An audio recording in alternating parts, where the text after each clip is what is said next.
Барлықтарыңызға сәлем. Бұл видеоны ашқан адам әрине арықтағысы келіп жүрген, қалай арықтау керек, қалай өзіне келу керек. Әсіресе босанудан кейін, егер сіз босанбасаңыздар да өзіңізде артық салмақ болса, қалай өзіңізге келу керек, арылу керек, және де әрине бұл денсаулық. Бірінші кезекте ол үлкен салмақ болу және де артық салмақ болу, ол денсаулыққа зиян болады, зиян әсер етеді, кері әсер етеді, қалай айтсаңыздар, бірақ ол дұрыс емес. Жалпы мен бірінші бастағым келіп отырған нәрсе ол арықтау туралы. Мен 2 балам бар, 2 ұлым бар. Кейін бірінші ұлымнан кейін әрине ол өзіне келу оңай болды. Жалпы тез өзіме келдім, 40-на дейін ақ тез өзіме келдім. Екінші ұлымда олай болған жоқ, ол көпке дейін салмақ ұстап тұрдым. Жалпы мен 25 келідей қостым, екінші ұлымда өте көп қостым. Үлкен болып кеттім енді. Бірақ бірінші 40-на дейін 15 келідей кетті, яғни 10 келі қалды. Егер мен жүктілікке дейін 52 келі болсам, 15 келісі қалды, 10 келі, 62 келіден тоқтап қалдым солай. Ешқандай ари алмадым, қалай өзіме келем, соны ойладым, көп нәрселер оқыдым, көп нәрселер қарадым ютубтан, адамдар, әйелдер өздеріне қалай келіп жатыр деген сияқты.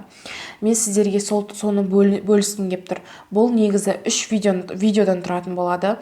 3 видеода сіздерге мен алдында қалай ішке массаж жасау керек бірінші. Ішті кетіру үшін көбінесе жүкті болған кезде іш деген созылып кетеді, көбінесе екінші баладан кейін сондай екен. Үшінші, төртінші баладар одан әрмен созылып кетеді.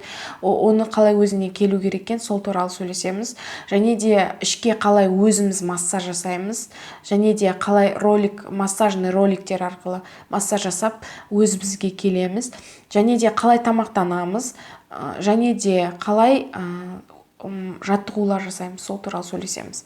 Бірінші, тамақтануды айтатын болсақ, сіз яғни омыраумен емізетін болсаңыз, емшек емізетін болсаңыз, балаңыз бар ғой, енді сондай болсаңыз, әрине сіздер көп су ішесіздер.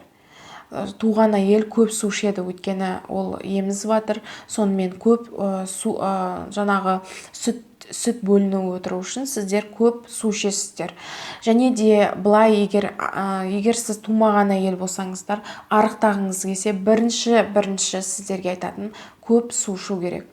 Мен қазір күніне 1 литрдей су ішем. Негізі барлығы тез арықтау үшін 2-1,5 литрге дейін ішу керек. Сіз оны қалай ішесіз?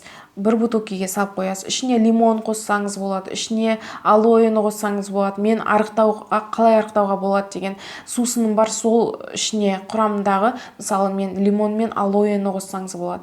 Немесе басқа ромашканы қоссаңыз болады. Немесе неше түрлі компоттар, шай, барлығы соның сусынның ішіне барлығын қосқанда күні бойы ішкен сусыныңыз 2 литрдей болу керек. Сол кезде сіз арисыз. Неге 2 литр, неге су?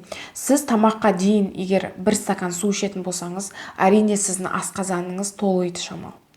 Асқазаныңызға бәрібір сіз ішіне тамақ саласыз ба, нан саласыз ба, басқа саласыз ба, немесе су саласыз ба, оған ішін толтырсаңыз болды. Яғни сіз су ішіп алсаңыз, әрине сіз тамақты аз жейсіз.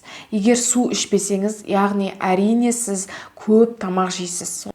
Сондықтан сіздерге айтарым, көп су ішіңіздер. Екінші, судан басқа сіз көп маған айтатыны әйелдердің, мен емізіп жатқан кезде көбінесе сіз қалай айтасыз, көбінесе емізген әйелдер ойлайды, мен емізу үшін жақсы көп сүт шығу үшін мен көп тамақ ішуім керек деп. Олай емес, сіз қалай ішкіңіз келеді, мысалы күнде, мысалы сіз босанғанға дейін қалай іштіңіз, солай іше беріңіз тамағыңызды. Әрине сіз емшектегі балаңыз болса, сіз ешқандай диетаны ойламайсыз. Сіз емшектен шығарғаннан кейін, 1 жыл, 2 жыл еміз болғаннан кейін диета ұстауға болады. Ол қандай диета? Нан жемеу керек. Нан жесеңіз де, қара нан жесеңіз де, нанды шамалы азайту керек. Қыздарға ең көп салмақ беретін ол булочкалар, неше түрлі бауырсақтар, нандар, жаңағы пирогтар, барлығы сіздің адам үлкейген сайын жаңағы зат алмасуы тез емес, жайлайды.